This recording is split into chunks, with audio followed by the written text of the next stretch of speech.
everyone, so आज म review गर्दैछु फरको पिम्पल प्याच जुन चाहिँ यसमा लेखिएको छ रिड्युस एक्ने स्पट्स र ब्लेमिसेस र also prevent scars and excessive sebum production भनेर लेखिएको छ र यसमा चाहिँ हजुरको साइज हेर्दाखेरि चाहिँ तीनटा साइज छ. वान इज 8mm, 10mm र 12mm. यो चाहिँ हामीले लगाइसकेपछि चाहिँ 12 आवर्स राख्नुपर्छ. अब यसको कस्तो छ भनेर प्याकेजिङ खोल्दाखेरि चाहिँ यो मैले हेरी छ युज पनि धेरै गरिसकेँ हैन. सो हजुरले चाहिँ यसलाई खोलेर यो यसरी खोलेर फेरि युज गरेर फेरि भित्र राखेर प्याक गर्न सक्नुहुन्छ. यो चाहिँ तीनटा साइजमा भनेको छु.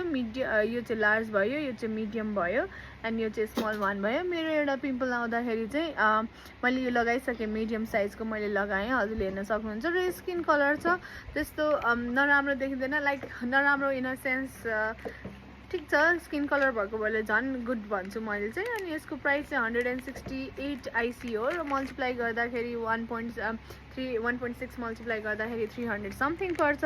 सो हजुरहरू चाहिँ if you are looking for pimple patch भने यो ट्राई गर्दाखेरि हुन्छ. It's really good one. र यस धेरै पनि छ यसमा 30 प्याचेसहरू हुन्छ. So yeah it's a good one if you are looking for a pimple patch.